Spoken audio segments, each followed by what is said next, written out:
Okay guys, we are going to play around with the Knit Quick set. Sorry, I need to drink. Originally I was going to set it up, make a project, come back and show it to you. I think we're just going to play with it a little bit and we'll go from there. It comes with minimal instructions. It tells you about what pieces there are.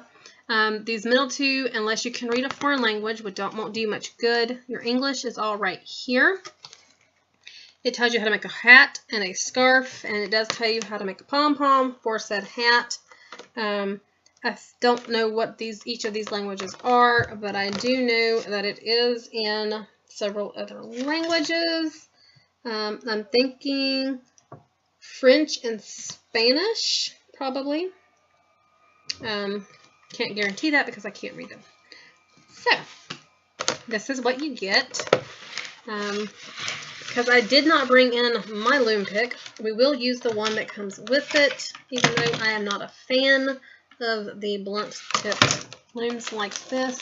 Sorry if you hear things falling. I have been doing videos all morning, but my table is covered with things from those videos. I'm going to pull out our pieces. So we get two little pieces. It doesn't really name them. It just says that they are it's considered a half loom, which is 2.4 inches.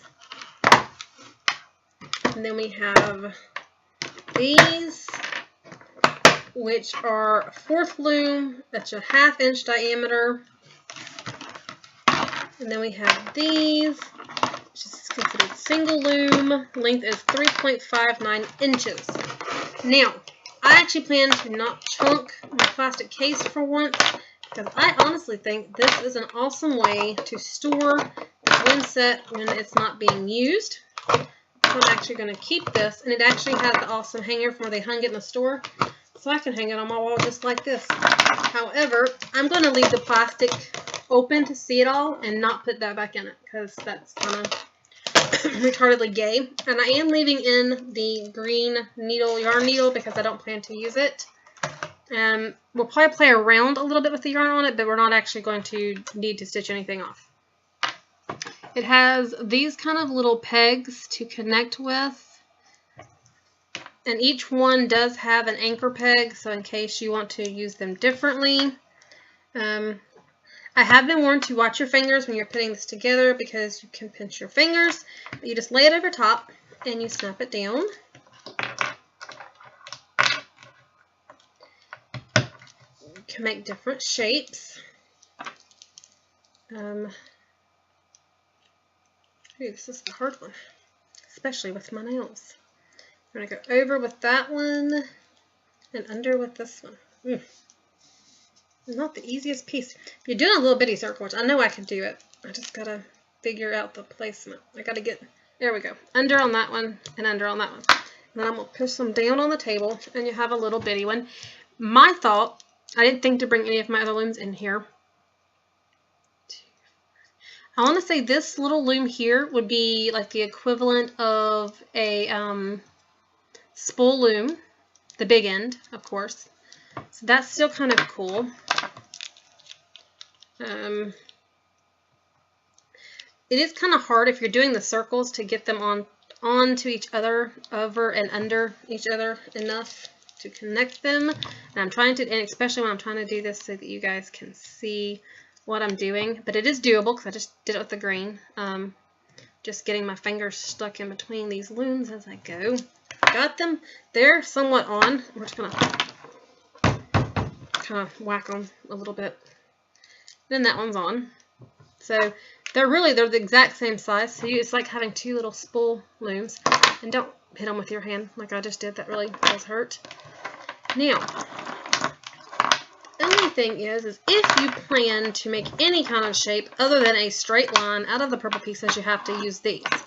I have to say, I do like the fact that the Martha Stewart one did come with straight up square corner pieces that you could use, which was really nice. I do actually like that.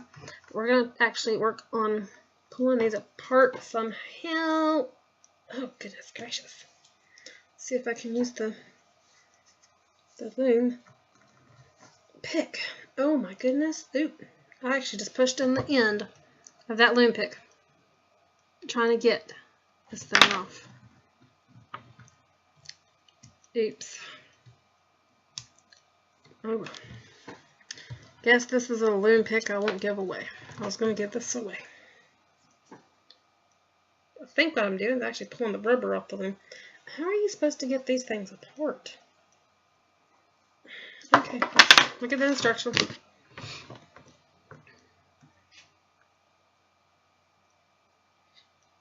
It really doesn't tell you. It just says they go together. Almost permanently. So in other words, because I have nails, unless I want to break said nails, I'm going to have my husband home to help me change out looms. Because these pegs are very, very securely stuck together.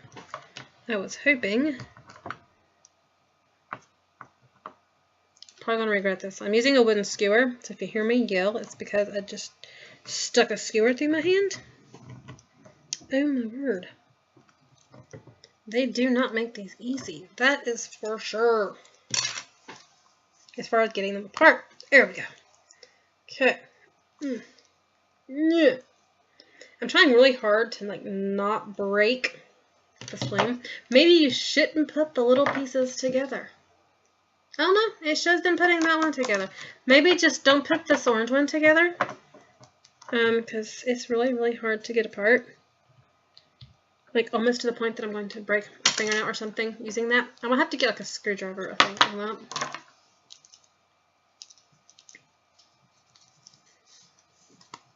Yes. Okay, the green one is coming apart a whole lot easier. At least that one peg did. Maybe I can get some more to come loose that easily. Yay! Except for on this one, I get one loose and I retighten another one. So the goal would be on these, I guess, is to get the opposite sides apart and loose from each other. Okay, we got two apart. Yay! I'm sorry you're not getting to see this. I actually used the anchor peg to help kind of pull them apart on that one. I'm trying really hard not to break a nail because I just got my nails done not that long ago. Okay, stick fingers between them and twist. Let's try that on this one. Stick fingers between and twist. Stick your fingers between the pegs and get stuck in them and twist a little bit. Okay, so I showed you that you can make two little circles. If you don't have nails, it might be easier, but they are kind of stiff. Maybe they might loosen up as they get used more. I don't really know. Now, if you want to make a standard scarf loom, you would stick two of these together. I'm not going to do these too hard, mainly because I'm changing them out nonstop and it's starting to hurt my hands.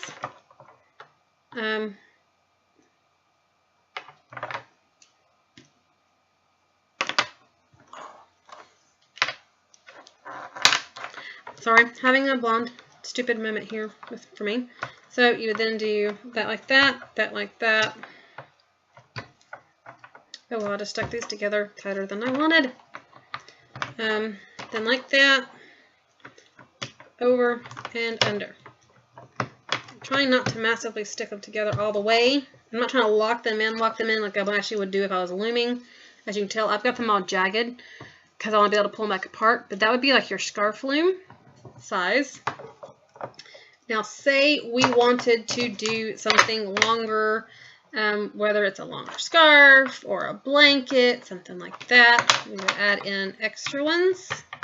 And yes, it looks like it's bowing in right here, but it's because I don't have them on right. But once you were to fully connect these correctly, where they would go kind of thing, you can stop there. This would be like almost your middle size. If you really wanted to go longer, let's say we wanted to do a big blanket. Just remember, my still are not locked in, so they are kind of wobbly and loose because I'm trying to make things easier so we can keep playing. I could go here and have this side. Oops, I guess I didn't get them in at least enough to hold them, did I? There we go. I could stop too close. This size. 2, 4. There are 6 more. I'm going to do this as long as it would possibly go. I don't know what in the world you would do with one this big, except for probably, I would say, would have to be a blanket, because I don't know what else you would go this long with. But say you really wanted a super long one for some reason. I don't know what reason. You know, different people want to do different things. So you want to create something unique. Over that one, over that one. Now, I'm going to try to slide you guys back. It barely fits in my screen. So that's how long it is. That involves all of the purple pieces.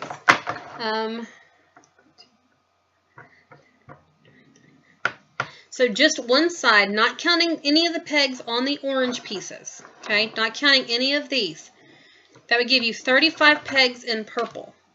So if you did straight down, and kind of like one on each end, that would give you 37 pegs straight down. That would give you 37 pegs this way with 2 pegs in the middle. So, which is an awesome configuration, because imagine the things you could do with that. So, let's see, I said 5, 10, 15, 20, 25, 30, 35. 35 on each side, plus 2 sets of 4 on each end. That would give you 78 pegs to work with on this.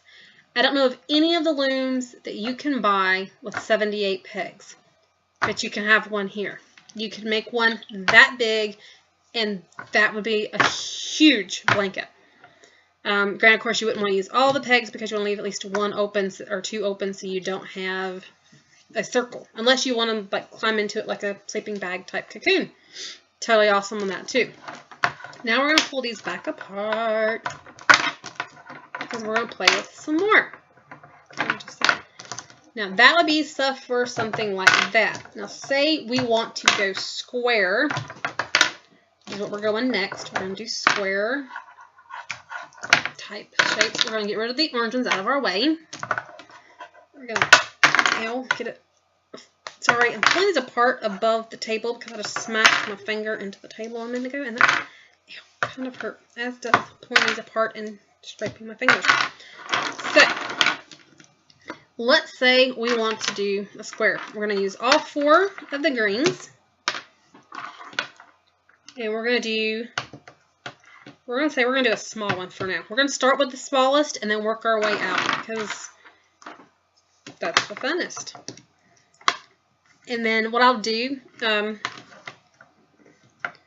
is I have to count how many ways, how many different loom sets I can make. Once I edit the video, I'll kind of watch it hopefully and remember to count them and put in the description how many different looms we made during this video. I don't know why I'm completely connecting these, but I am. I just connected them all completely together. Okay, so there is the smallest square possible. It uses all 4 of the green corners, and it uses 4 of the straight purple pieces. Let's say we want to go bigger. Ugh.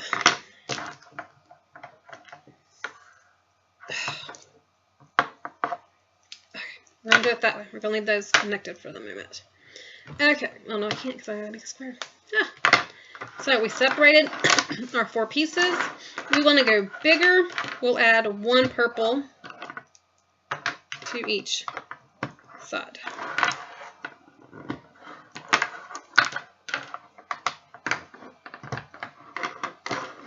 Okay, so that gives us 2 there. This one over. This will be under. Gives us this size square. But let's say this is still not big enough for us. Okay, let's add some more. I'm trying to open the middle purple part so that way I know that I'm going the wrong direction on that one. Okay. So we're now at 3 purple pieces. I have to say this. I keep wanting to say it. I keep saying it in my head. Every time I do this, to add the purple pieces, the saying, the purple pumpkin eater, comes to my head. I don't know why. I guess it's because I have kids. I don't know. I don't know where it really came from, but that just keeps going through my head. So I had to throw it out there. Maybe now it'll quit like rambling around in there and driving me nuts. Okay. So this is the biggest square we can do because we are actually down to only 2 purple pieces left. So that's our biggest square. So I believe that gives us 3 sizes of squares. But let's say we want a rectangle. We're going to start biggest and work our way down because it just makes more sense. So let's make this a rectangle.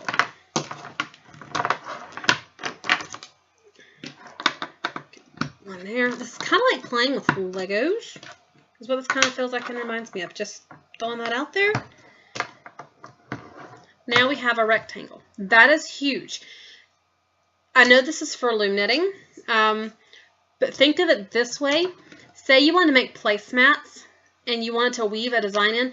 You could actually run your yarn and weave a placemat on this. Because that, honestly, that is like almost a perfect placemat size.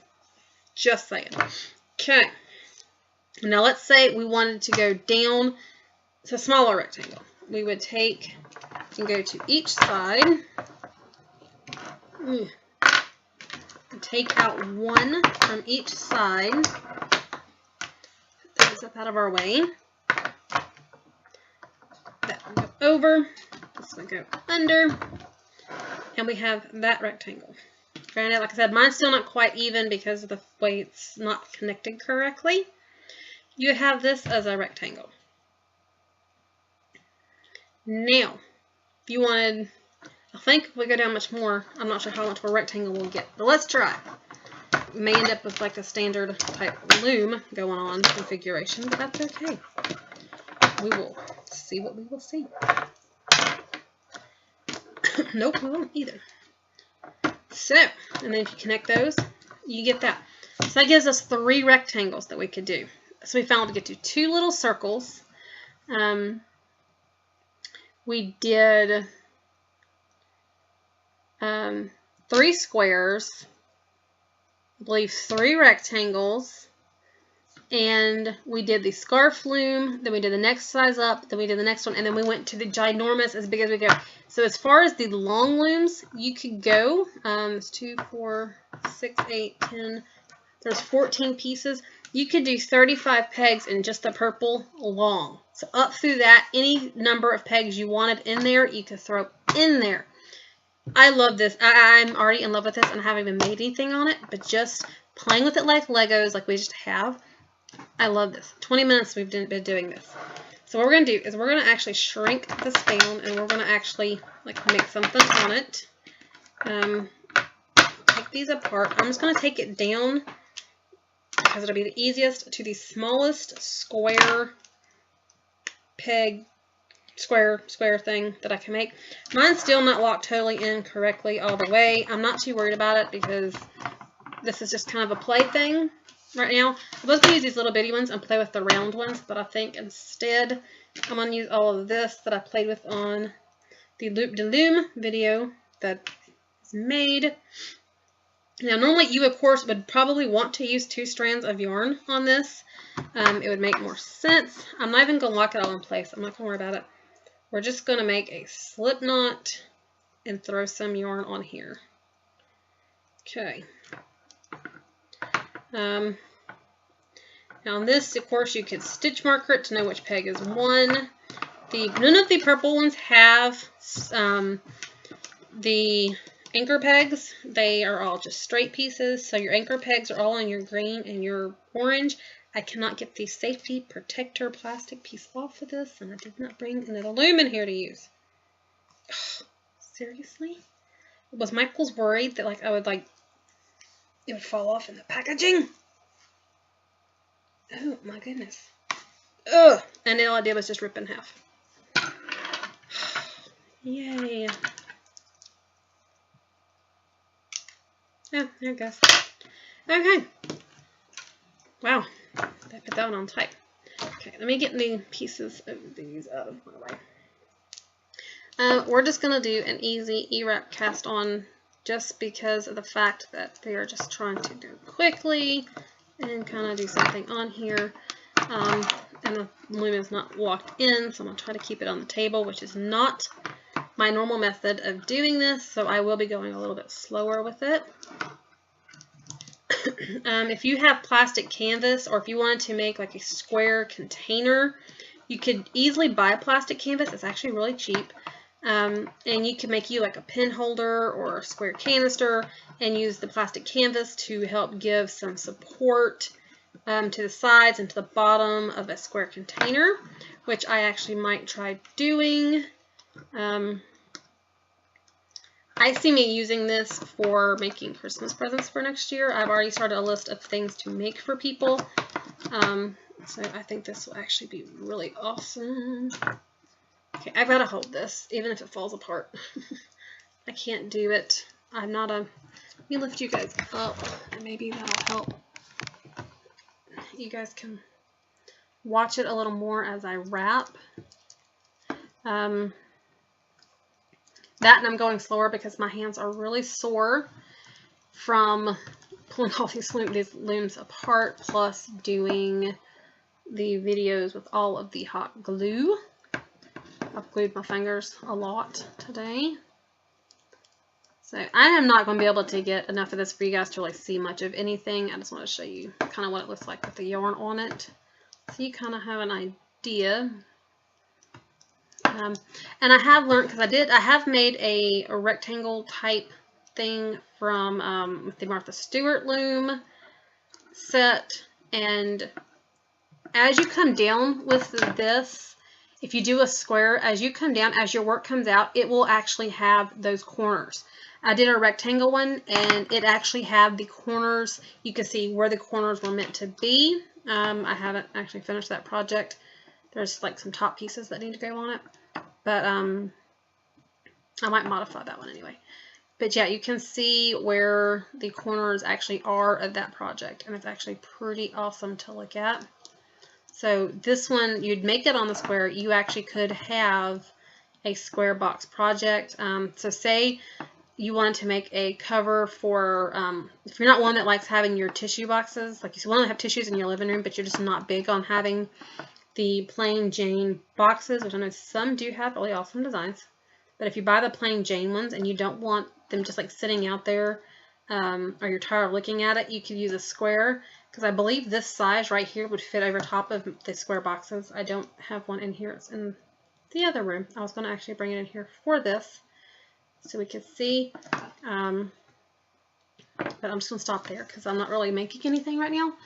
But as you can see, that's where it's knitted off on this side and the two. So, I mean, it would create a square. I think it would be awesome. So, many shapes. We come up with at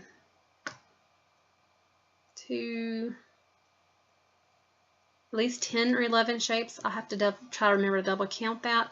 But that's really awesome.